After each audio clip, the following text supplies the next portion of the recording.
Hi, this is Jenna. And this is Heather. And this is Conspiracies Unlocked. And this is our third episode that we are doing in our studio. Our new studio. So excited. So we're going to be talking about it for a while because we're really excited. Yeah, there's like actual soundproof walls. Yeah. Like there's little squares with... They're little 12 by 12. Look at them. They're kind of glittery. What? Yeah, they are. They're glittery. That's weird. Anyways, yeah, so we're still like high on loving this. It's so exciting. Yeah, having our own little cave. We're so excited. With the couch. The couch is amazing. The bean bags, like we have everything that we need almost. We're working out the bathroom situation.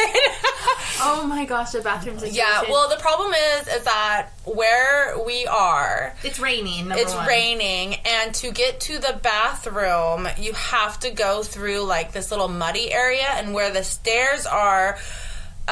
it's blocked off by like a wheelbarrow, so we just need to move that, but because it's all raining, we can't move it. It sounds like we're out in like some weird barn in this right. We're not. We're in the middle of a major town. We're in a city. We're in like an industrial part of the city, kind of. Like, I don't know. We're definitely in a city. We're not in the pretty country. But anyways, all right, so today is all about, what is it? Today is all about the HAARP conspiracy. Which I know nothing about. I don't think anybody does. This is not something, like, we're getting down into the deep parts of We conspiracies. are going to touch on a lot of things that we've talked about before, and that's one reason why when I started to research this, it really got my attention, because I almost feel like it's a follow-up to some of the topics that we've already discussed previously. That's awesome. And a lot of the topics that we've already discussed, like, a lot of people already know a little bit about them, so even if they didn't listen before, yeah, it'll be okay. Like, and I am going to, like, refresh people's memory a little bit. Good. Without getting too much into each thing that we discussed. But, so like I said, today I wanted to discuss a conspiracy that has been going around since about 2003. So it's not, like, super old, but it's not, 20 years ago. Yeah.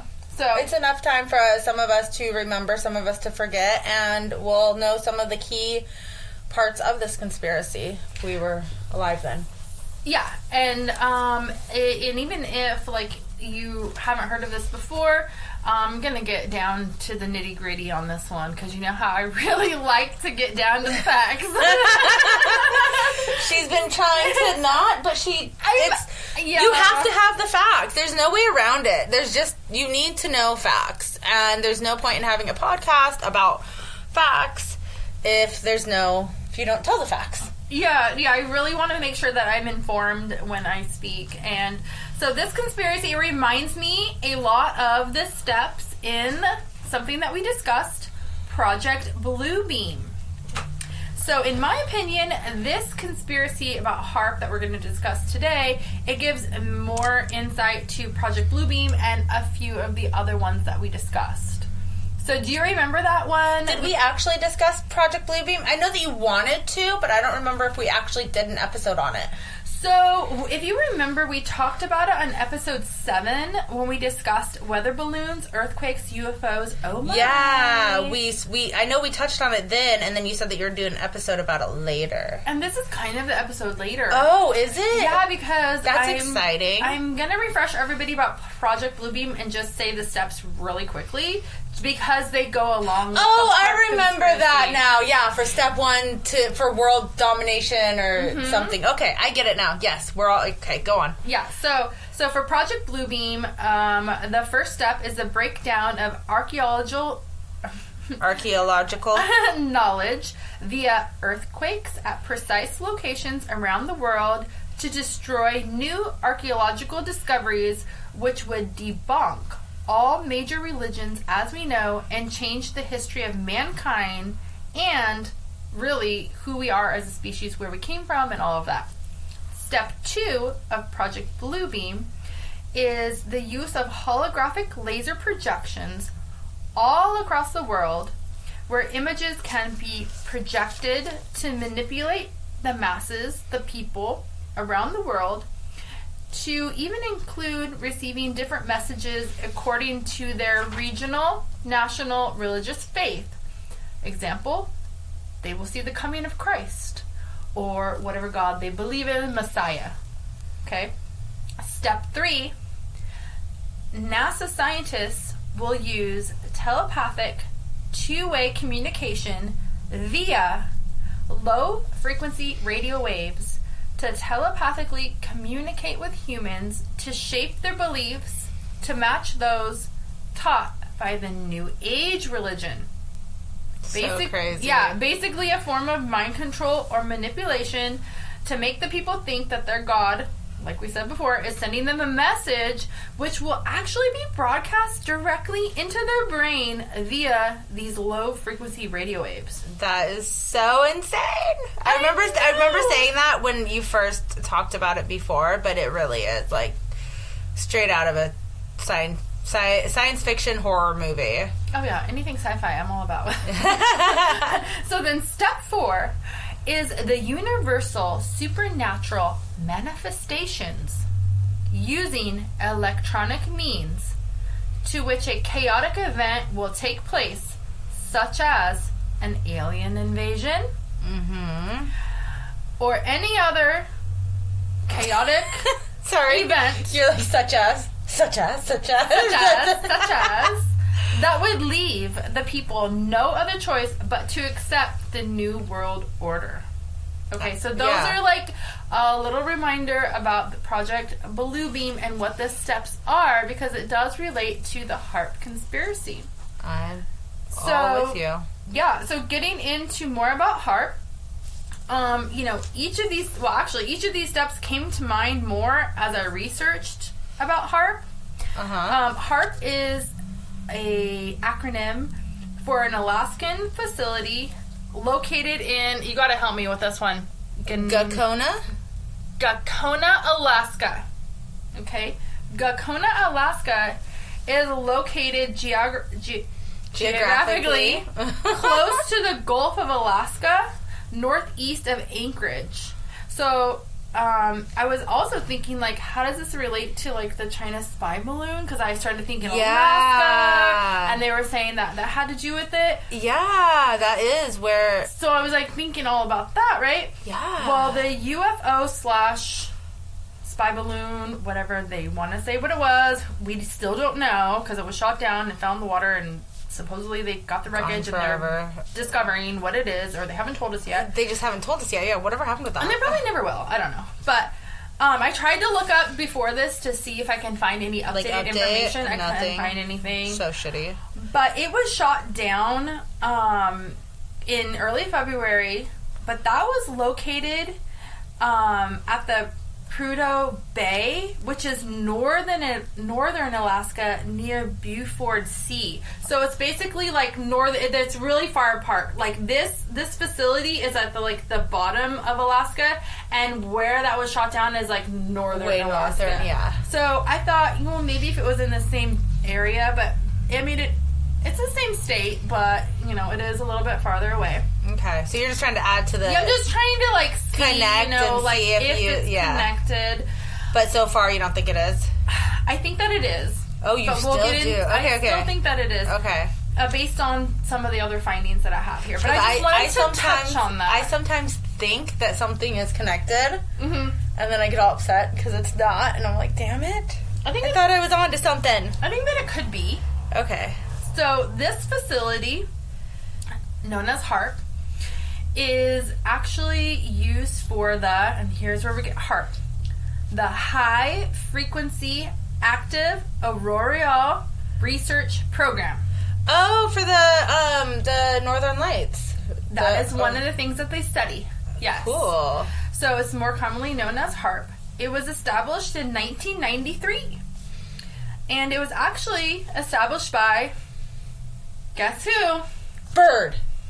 No. Oh. Close. No, he was dead by then. he was... No, I think was he dead? I'm not 96 sure. or 97. Okay, whatever. Well, but I don't know still, he was old as fuck. I think they found his diary in 96. Okay. But it was established by the U.S. Military of Defense. Oh. That DOD. Mm-hmm. And it was based on the scientific findings of Dr. Bernard Eastlund. Oh, we haven't heard of him before. We have not. Okay. So I'm going to tell you a little about who he is. So Bernard Eastlund was born in 1938 and he died on September 12th, 2007. He was an American physicist who received his BS. His Bachelor's of Science. I know, I just wrote BS and I'm like, it's all BS. It's all BS. I have my Everything BS. the government says is BS. No, he actually wasn't part of the government, but yeah. So he received his Bachelor of Science in physics from Massachusetts Institute of Technology, MIT. And his PhD. See, I'm fucking smart. No, I know, but some people might not know. No, I know, but I'm like BS. Bachelor of Science. Well, I have that, so that might be why. But I knew it's Bachelor of Science, but it's like it just sounded so funny. Like he's all BS. Yeah. You know? But he's actually a very intelligent scientist. So he went to MIT, and then he also got his PhD in physics from Columbia University. Ooh. Okay, so that's just a little bit about who he is. Human. Mm-hmm. So Eastlund was in favor of funding research into, guess what? Something we've talked about. The weather balloons. Modification. No! Yes! I'm telling you, it's all connected. Yeah. So he was in favor of funding research into weather modification and control that would reduce the impact of severe weather. He envisioned... Or cause it. Sorry, I feel like they're causing. Oh, we'll get there. We're going to get there, girl. Okay. We're going to get there. This is, yeah. He envisioned concepts for electromagnetic waves to interact with the atmosphere that among a range of jobs would be applied to weather modification research. So he wanted to research how they can manipulate the weather. Huh. He's saying to benefit us. Yeah. To benefit us. Yeah. Maybe global warming or like whatever, if they know there's going to be a big tornado coming, maybe they want to prevent that from happening or whatever. For sure.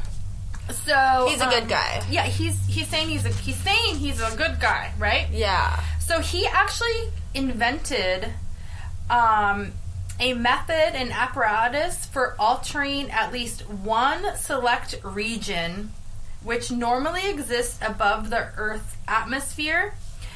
And the patent number, I'm going to say, anybody can look it up, okay? It's US 4686605A. He created this in 1985. So this research goes all the way to 1985. Before 1985, but this is when he got the patent. Wow. Okay? So, the region... It is excited by electron cyclotron resonance heating to thereby increase its charged particle density. We'll get into what all this. We'll get into what this means. There's going to be a lot of what the fuck did you just say? But we're going to get into it. In one embodiment, circulatory paralyzed electromagnetic radiation would be transmitted upward in a direction parallel and to along a field line which extends through the region of plasma to be altered. Do you know what that translates to? That they're going to go up really high to alter the weather? That translates to a laser beam. Uh-huh. Laser beam.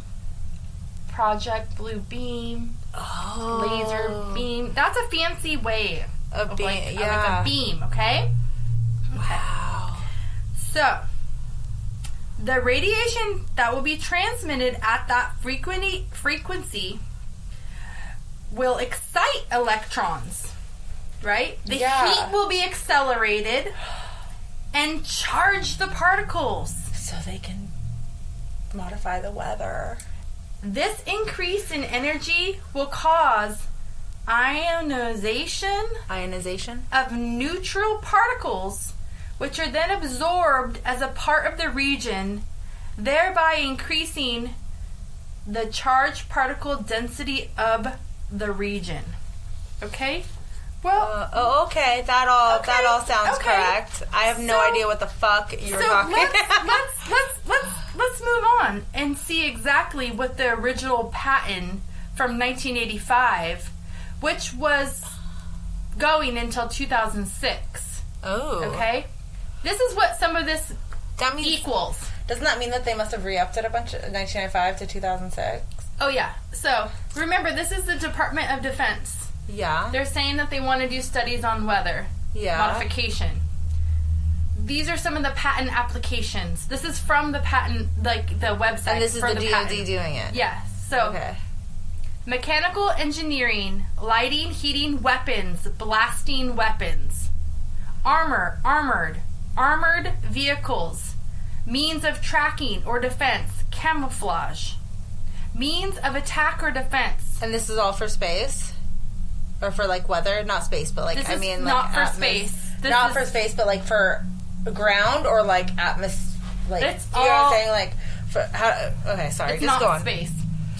Direct energy weapons. Devices that direct a beam of high energy content toward a target for incapacitating or destroying the target with high energy beaming laser beam. They're talking about weapons of mass, like, to basically, it's not a nuke, but it's like they're laser beaming, like, it's not like the same things that a missile, it's a laser beam. Yeah, like, almost like like Marvin the Martian has. Mm-hmm. Ding, ding. Yeah. Right? And this is from 1985. So this is just from the patent. This is the applications. Directed energy weapons, devices that direct a beam of high energy content toward a target for incapacitating, destroying the target, the high energy beam of a microwave type for causing heating to the affected area. Directed energy weapons, devices that direct a beam. It keeps going on about beam, incapacitating or destroying, high energy, radio frequency beam. So this is what they tried. They tried radio frequency beam. They tried microwave beams. These are the things that they tested. Yeah. Okay? They tested ultrasonic, infrared. They tested, it's a lot of the repeating the same things. And this is a really good one. Listen to this one. Directed energy weapons, devices that direct a beam of high energy content toward a target for incapacitating, destroying the target, the high energy beam with a bright light for dazzling or blinding purposes. So they're like, how can we...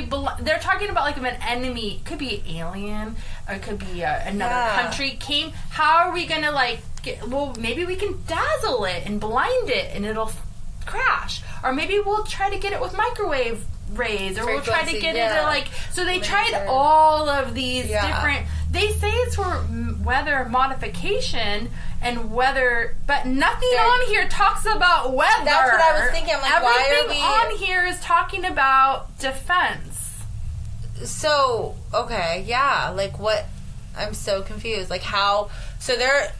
I'm so confused. So they're trying... They put the patent for multiple purposes. They can use... But what none of that has to do with weather modification. It has to we're do going to with... get into weather modification also, but what the whole thing is that they presented the patent for weather modification to help with like global warming or whatever for the world. Yeah. But like they're using it for everything else. These like weapons. Yeah. You know, everything says weapon. Better. I mean, you can look up F41H13-0081 like on the patent, like it shows the studies that they did. Oh my god. Okay, so then like, well, how does it work exactly, right? Like that's what you're like, well, how does this work? Well, you got to think about the Earth's atmosphere system. So these are used for altering a region of the Earth's atmosphere, which is the ionosphere. The ionosphere is the highest part of the Earth's ionized atmosphere, which is located in the thermosphere. So we have 5 layers of atmosphere, and each layer has its own components. And in the thermosphere, that is where the most ionized particles reside, or are. Okay? As well as the magnetosphere. The magnetosphere is also a region of space which is around like a celestial object, as a star or a planet, and it is dominated by the object's magnetic field, and it is created by an active interior dynamo which traps the charged particles. So you have to think about like the Earth as a whole, and then if you have like the right side and the left side, and it's making like circles like this. I'm like showing Jenna. So like it's gonna go like that, and it's gonna like repel off like if things try to come into our atmosphere and stuff. Yeah, it does a lot of other things, but it, like that's one of the things that it does. And that was like the image. I'll post an image on here so they can see what I'm talking about. But yeah, so we know that the Earth's atmosphere is like thin layers of gases that protects us from harmful radiation. It regulates temperature, provides oxygen. So I was just going to go over the 5 layers real quick, because it does pertain to like their studies of like the different layers and what they were doing. So we have the 5 layers, and these are in kilometers. I don't know kilometers, but you guys can do the math. So because everything that I went on, every scientific website, everybody does kilometers because we're United States, and we don't do kilometers. So we're not on the metric. Yeah, so the lowest is the troposphere, which like starts like at the ground level and goes all the way to 10 kilometers. This includes Mount Everest, airplanes, hot air balloons, clouds, and radiosonide. So pretty much until we can't go. That's the like the troposphere. And then from 10 kilometers and above... 10 kilometers doesn't seem like that long, that much at all. I don't know how much 1 kilometer is in compared to like a mile or like whatever. I know you're going to look it up. Okay. So you look it up while I'm telling them the next one. So the next one is from about... Now, this is approximate, okay? That's not correct. 10 kilometers is only 6.2 miles. Yeah, so that's how big the first one is. All the way up to where... all the way up to where planes are and shit? No, it starts at the lowest, and it goes up to 45 kilometers. But then the first 10 kilometers, that's where the planes are, right? No, that's where it starts, okay? And it goes up to 45K. Okay. So 45K is it's like a layer. Okay. So planes fly at about, I don't know how many feet, like how many feet? 10,000 feet, right? So they're still in that range because 45K is the highest part of the troposphere. That's the highest part. Oh! That's the highest part. I get 45. What you're saying. Okay. I thought you meant just 10 miles. No. That's the highest part. And then at 45, it becomes the stratosphere.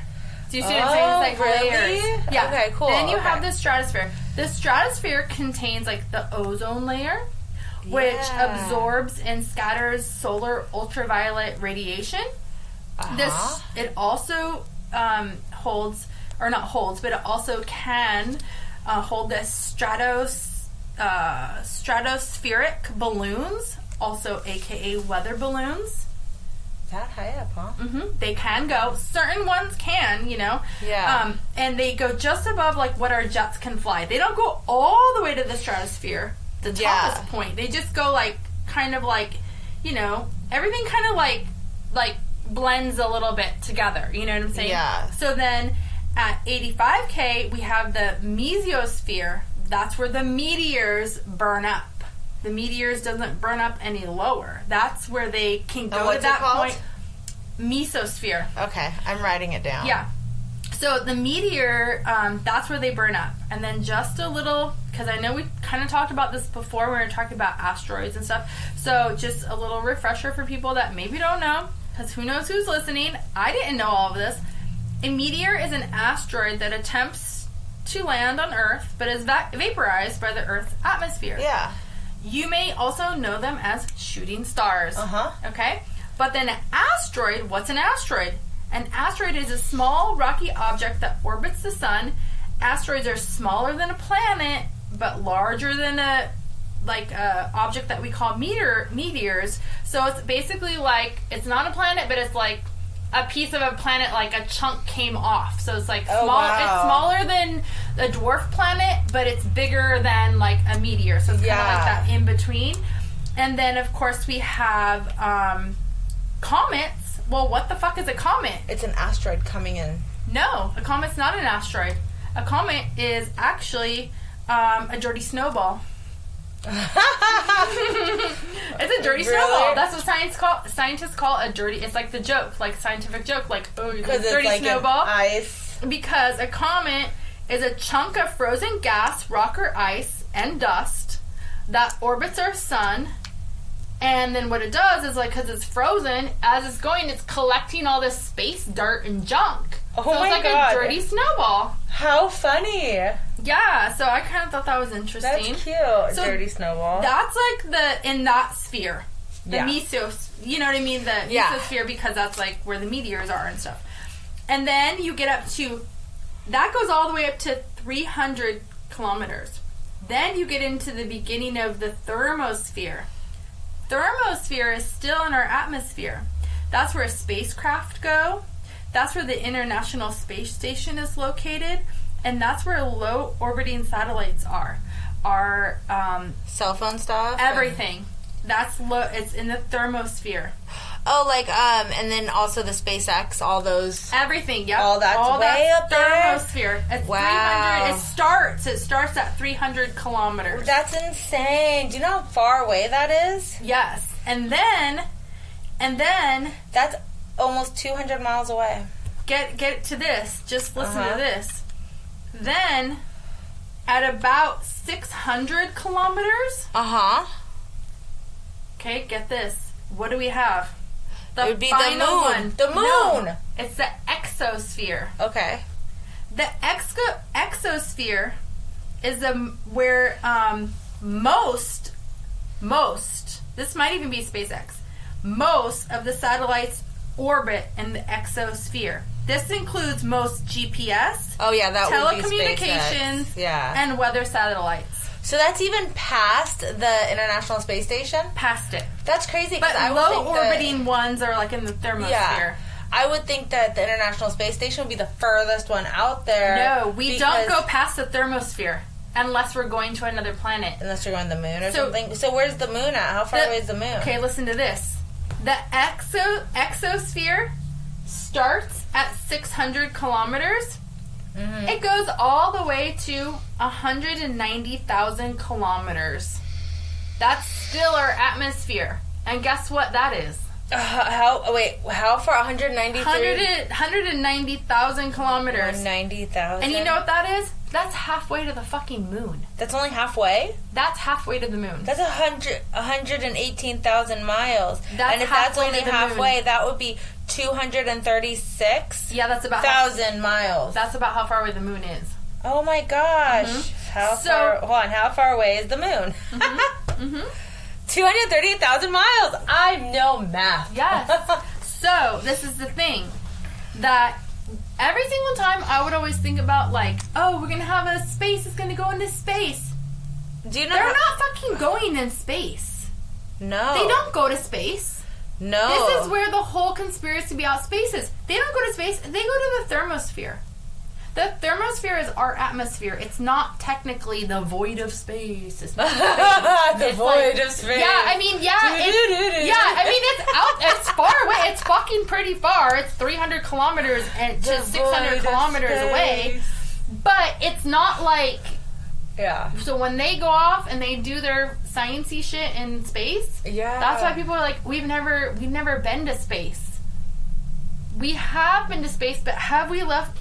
That's why people have the whole conspiracy about leaving our atmosphere. Our atmosphere is still Earth. It's still us. Oh my gosh, like blind, like just. It's not that's like. Why, and so people who don't believe that we went to space, the moon, that don't believe in the moon landing, those people are the ones that are like, we've never even been to space. So they're meaning way out there. Because I'm like, obviously we've been to space because we have the freaking space station and shit. The thermosphere but that's is technically not space. It's our atmosphere. I just thought anything past the first, I guess it'd be the first atmosphere, the troposphere. I just thought, like, anything past that was, like, space. It's like, once you, like, because you know how you see the rockets go and you can see it, like, hitting whatever, you know? Yeah. That all makes so much more sense. Yeah, so it's like, are they crazy? Like, we've never been to... No, like, yeah, I mean, like...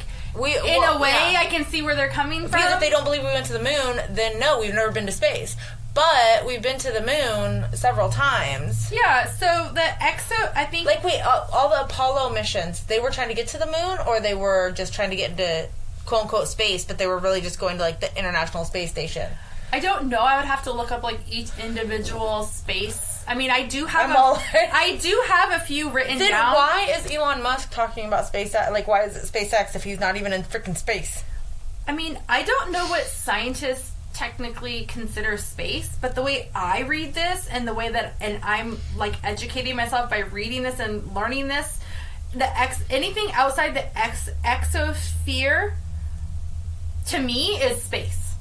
That's space. It's out of our atmosphere. Yeah, it's out of our orbit. It's out of our planetary reach. Because you have to think in space, there's still all the other shit going on with, like, the magnetism and the, like, radio, what's it called, radio waves and everything else. Like, there's all kinds of other shit happening. Yeah. Signals and stuff. That's all still us. That's all, like, our satellite signals and stuff. That's And did you know that anything floating across in space is called a satellite? Even if it doesn't, like, you know how we think of a satellite as, putting off signals, you know, like cell phone transmitting signals and stuff. Yeah. Anything that's floating around that's, like, not an asteroid or not something like that is considered a satellite. Anything that's floating around in space. Oh, okay. I found that out at one point in my life. I think when I was a preschool teacher. I didn't even know that. Yeah.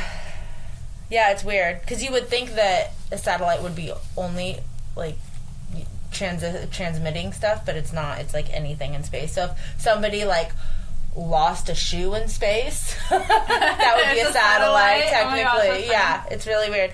So I just looked it up, and all the Apollo missions, the point of all the Apollo missions was to land on the moon. Oh, okay. Yeah. So, I don't have anything about the moon landing in this one. I just thought it was really interesting. I really want to do that one. Are you going to do that one, or am I? Either. I mean, I don't know. You seem to do a lot of space, so I'll let you do it. Okay, go on. So now that, like, we have had our 5th grade refresher on the atmosphere, right? We should have learned this. And, like, we probably did. No, we drew like diagrams and everything, you know. Yeah, but I just don't recall. But so like, with that being said, you know, going back to, like, the patent, because this does all, like, go back to the patent. The patent goes on to discuss whether, like I said, weather modification. It has also been proposed that it's going to, like, this weather modification and these experiments are proposed to release large clouds of barium in the magnetosphere so that photoionization will increase the cold plasma density, thereby producing electron precipitation through enhanced modifications and interactions. Meaning, they're going to make a big fake cloud with barium and use magnetic energy, because the fucking magnetic energy in the world, or whatever. Magnetic pole. They're going to photonize it, make cold, they're going to make rain. No shit. It's basically making rain clouds. Wow. And not just seeding, but, like, a big actually old cloud. Making a whole fucking cloud. So, this is in 1985 they were talking about this. Remember, it's this so all crazy started in 85. how technology, like, how they think about things like that so far advanced, and then it finally, like, you know what I mean?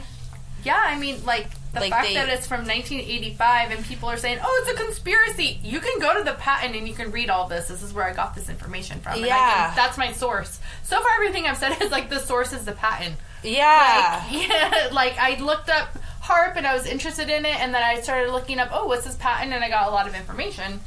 Because I didn't even get half of the information that's in the patent. I just got the stuff that was like really pertinent. Interesting. Yeah.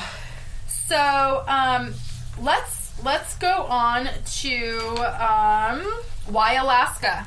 Why are they going to do these in Alaska? Like, why put this HAARP facility in Alaska that's doing this weather modification and all these things with like the atmosphere? Barely habited.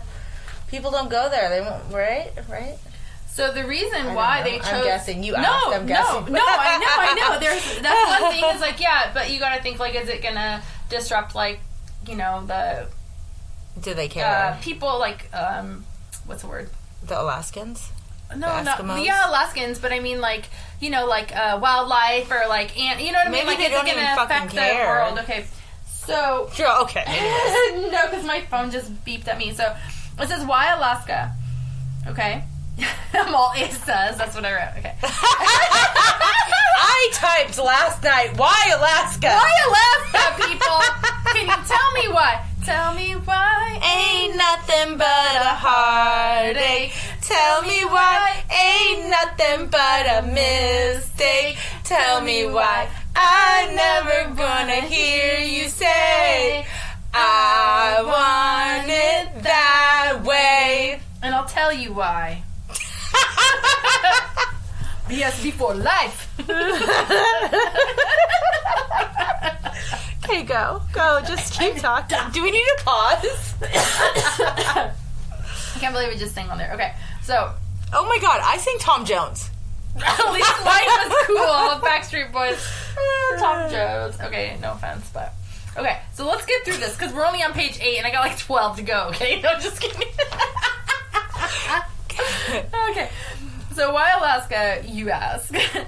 Because Alaska has large reserves of hydrocarbons, aka oil and natural gas. They do. So, Alaska and Canada, basically northern Alaska, the area where the little balloon thing was shot down. Northern Alaska. I wonder if that's why they were trying to... Oh my God. Northern Alaska. I wonder if that's why the Chinese spy balloon was there, because they wanted to find out about oil and try to go in there and dig up our oil. Well, let's see, because it says Northern Alaska, particularly the North Slope region, has large reserves which are readily available. Alaska and North Canada are also ideally located geographically as magnetic latitudes. Remember, it goes back to magnetic. Everything is magnetic, yeah. Alaska provides easy access to magnetic field lines that are specifically suited to the practice of this invention, since many field lines which extend to the desirable altitudes for this invention intersect with the Earth and Alaska. So all has to do with how the magnetic lines intersect, because they're not all willy-nilly. Like, magnetic, it has, like... I don't understand it completely, but it has, I'm sure somebody does, but nobody in this room. No, but I mean, it has, like... It has rules. Like, science has, like... It has, like, rules. Yeah, and it's gravity and behave a certain way. Yeah. And they know these lines intersect in these certain parts. So it just makes sense, because then on top of that, there's all these oil reserves. So they're like, okay, this is like a hot spot for like what we need to do.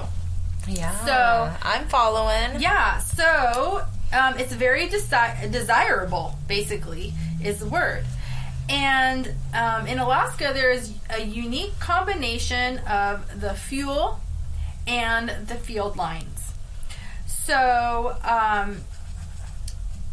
the reason why the fuel is so desirable is because for a very large amount of the electricity that is presented in Alaska and the abundance, it has very large amounts of clean burning natural gas. So, like, it's, I don't know why, it's like they emphasize like clean burning natural gas. Or, not glass, gas. Because it hasn't been fucked with, so it's more pure. So it's more pure. That makes sense. And it, specifically, the availability of, let's see if I can say this right. What? I've been doodling while Heather's been talking, and I made a little alien man. Oh, that's cute. Isn't that cute? We should post that. Maybe. So, the presence of large amounts of clean burning gas, and specifically the availability of magnetohydrogen. Let me see. I can't read upside down something that large.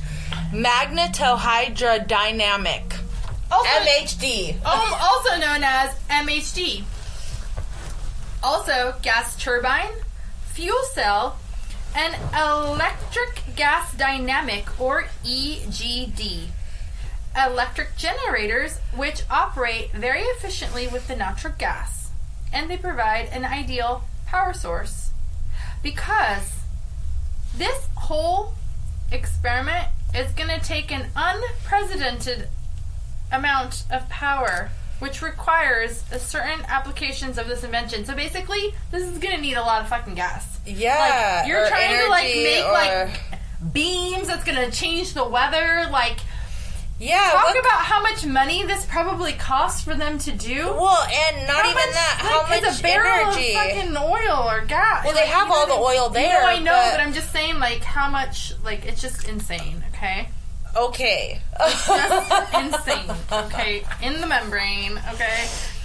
So this facility has 33 acres of land, and it uses over 180 antennas that collect data and also manipulate the weather or whatever they're trying to, whatever experiment they're doing, because like we read, there's multiple experiments. Yeah. Okay.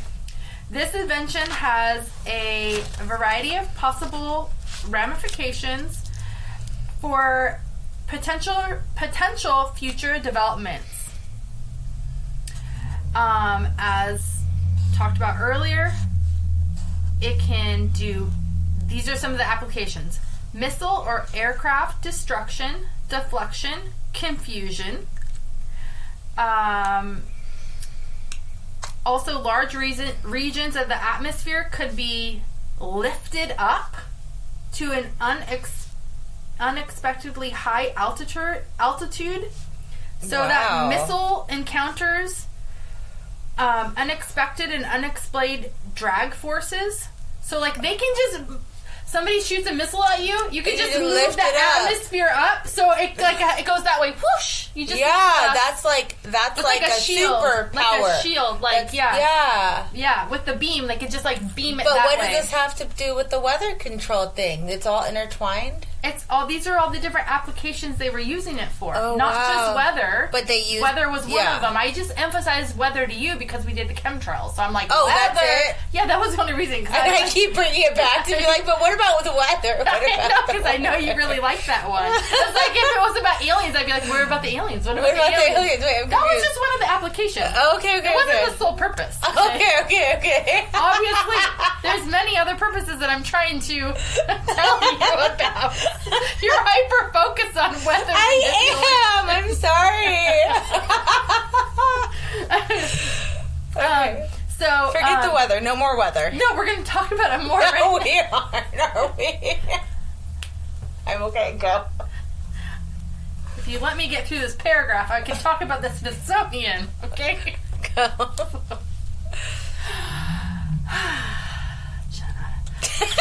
Just stop it. Okay. Let me just say that again, okay? Because to me that was very huge. Okay. Also, large regions of the atmosphere could be lifted to an unexpectedly high altitude so that missiles encountered unexpected and unplanned drag forces with the result of destruction or deflection of the missile. That's so cool. Right? No, it's really cool. That is like crazy. It's like a superpower. Did you ever think that, like, and this is like started in 1985. That's so crazy. Like, they were it's already like doing this stuff. It's like they got into Stan Lee's brain. He does all the superpower, the superhero comic books. Stan Lee. Stan Lee. Oh, I thought you said Stanley. I was like, who's Stanley? And then you said Stanley. Fun fact, I saw him at Comic-Con before he died in 2010. I hate you. He just walked past me. I didn't talk to him. You didn't pummel him? Well, I was just like, Stan, because everybody was, and he was just waving at everybody. Yeah, he doesn't get out of here. Yeah. But, so then it talks about, the other thing could be for weather modification. For an example would be altering the upper atmosphere wind patterns or altering solar absorption patterns by constructing one or more plumes of atmospheric particles which will act as a lens or a focusing device. Ooh. So they can create a lens or a focus device. Through solar absorption. Wow. Yup. This isn't even just a cloud to make rain. Now we have a lens and a focusing device. It is also alluded that molecular modifications of the atmosphere can take place so that positive environmental, now we're getting into the positive environmental stuff, positive environmental effects would be achieved. Besides actually changing molecular composition of an atmospheric region, the particular molecule or molecules can be chosen for any increased presence. Example, ozone. You want more ozone? The ozone is depleting. Perfect. Let's make more. You need more nitrogen? Sure. Go ahead. Let's put some nitrogen over there.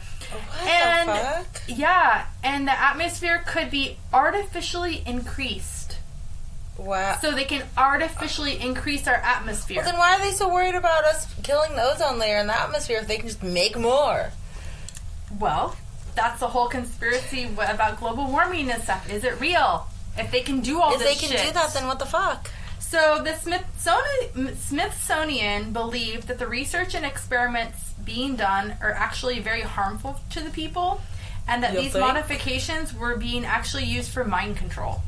Oh, wow. These antennas not only collect, remember there's over 180 of them, they not only collect data, but they project beams of electromagnetic waves, which are not seen to the naked eye, of course, and some have gone as far to say that the 2003 destruction of the Columbia Space Shuttle was because of the high-frequency active Auroral research program HAARP. Shut up. Yes.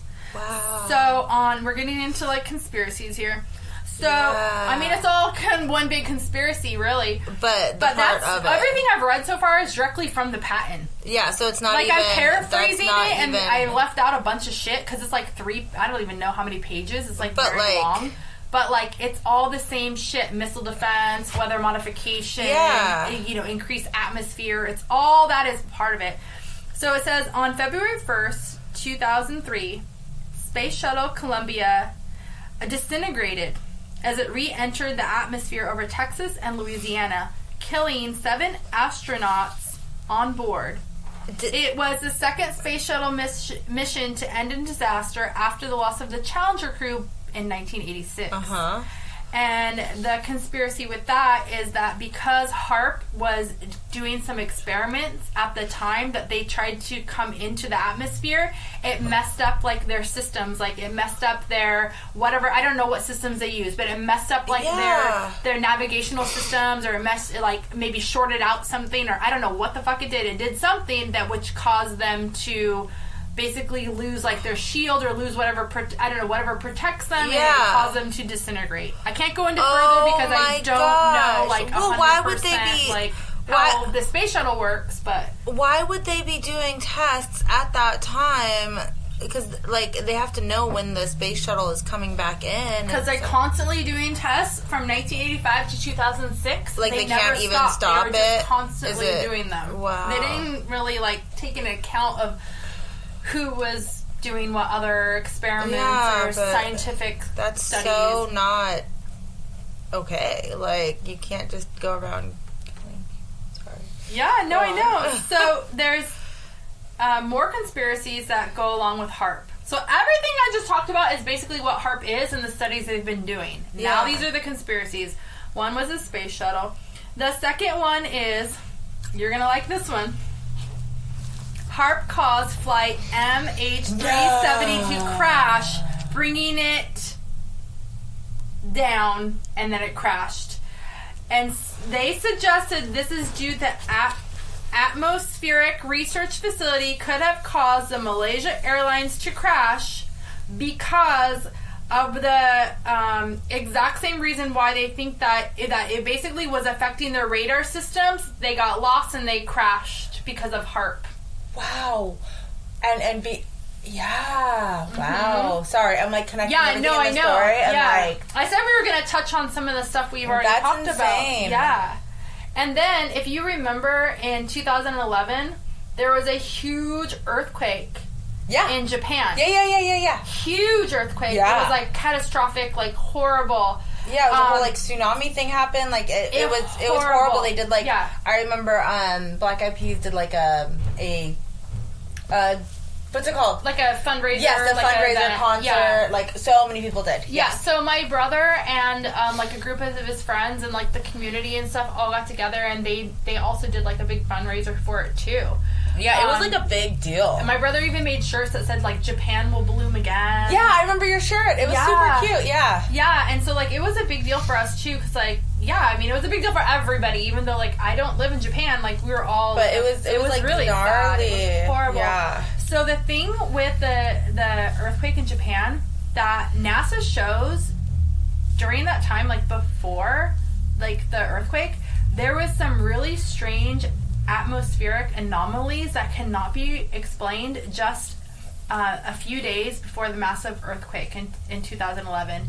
And they said that it was seemingly inexplicable, the rapid heating of the ionic sphere directly above this epicenter of the earthquake. Epicenter? Yeah, epicenter of the earthquake. Wow. Which indicates HAARP may have been responsible, resulting in the tsunami, because they were doing studies on the ionosphere during that time.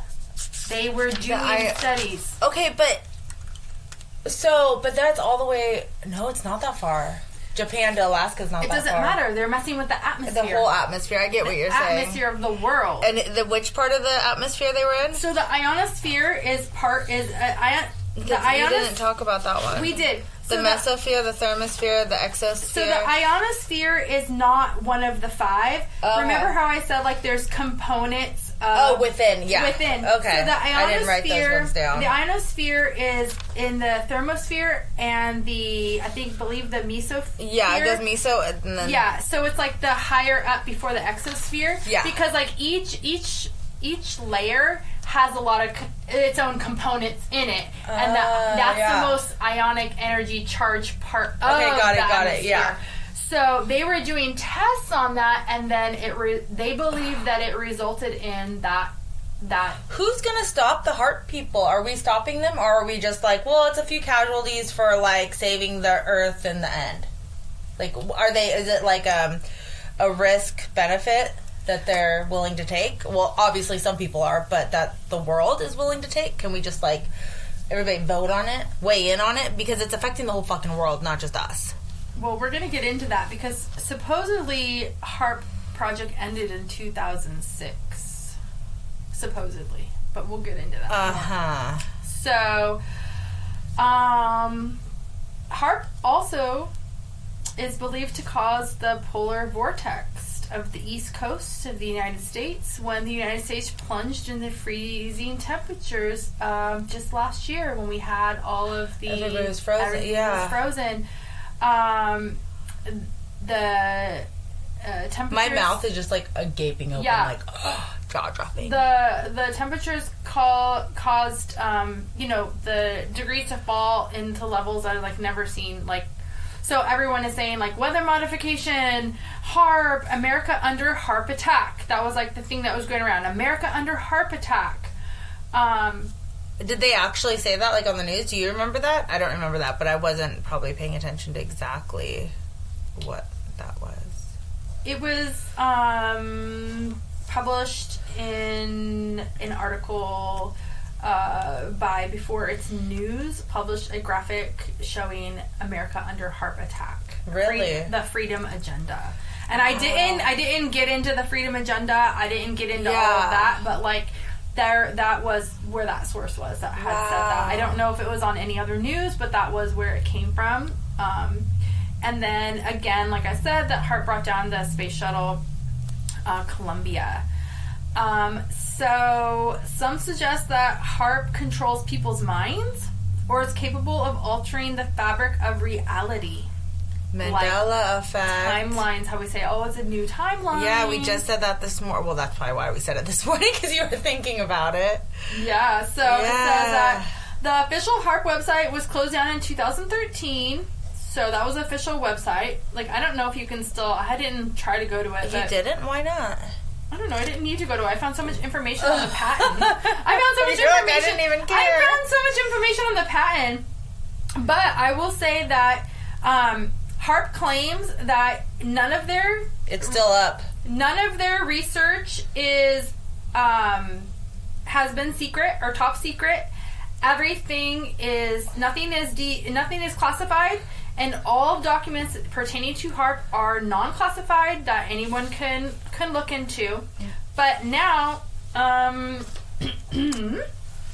let's. My voice. I had a comment about non-classified. Yeah. Of course, you want to hide the bad shit in plain sight. So you're gonna be like, oh, it's not classified. Don't look over here because you could just do it anytime. Why don't you go try to find the classified stuff. Yeah. You know what I mean? Mm-hmm. Like, we have nothing to hide. Here, have it all. And then you're like, oh, we don't really care then. You know? Yeah, they're going to put out, like, little breadcrumbs of, like, little things. So, oh, my gosh. How funny. So, 2006, the patent ended, right? Yeah. But researchers claim that HAARP used... again, this is just, like, a little short summary.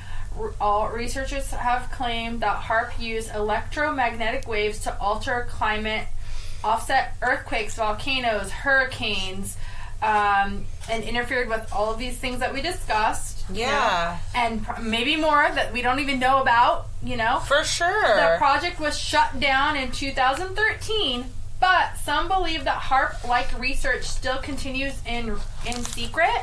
Well, yeah, look, it's not even in secret. It's, like, right here. Well, this might still be up because of the last little point. The conclusion that I'm going to say right now. Ooh, there is a there is a current patent owner. So there's a new patent owner. Uh-huh. The current assignee is BAE Systems Information and Electronic Systems Integration, Inc. So they own the patent now. So, in 2015, reportedly it ended in 2013, right? Yeah. Now this entity owns it now. Yeah. Since 2015 that I know of. And the research has continued, from what I found, at least up until 2021. At least up until 2021. And let me just read you just 10 that I found. They're just like the bullets of what they're researching. Yeah. After said was already done or whatever, right? So the first one is a detection of countermeasure method and apparatus, which is kind of like just a continuation of what they were doing. Yeah. Weapon and countermeasure method and apparatus. A method and apparatus for concentrating electromagnetic energy. A method and apparatus for... Hello? electromagnetic energy. Weapons countermeasure. Everything is like method and apparatus. Yeah. Method and apparatus for holographic image projection. Like in the other thing in the beginning. Project Bluebeam. A method and apparatus for simulating electromagnetic radiation path modifying defense devices. A long... It's going to get real juicy in a second. Wait till you hear the last one. Long-range electromagnetic radiation sensor having a control system to heat and or ionize within the air with 3-dimensional proportions at an atmospheric volume. So, like, the way I see that is like a hologram, like a 3D hologram. Coming from the atmosphere? So, like, remember how it says, like, yeah, alien whatever. invasion, Yeah, Messiah. or your God, or, yeah. Mm-hmm. Detection, countermeasure, and method apparatus. Get this last one. This one threw me for a loop. Method and apparatus for computational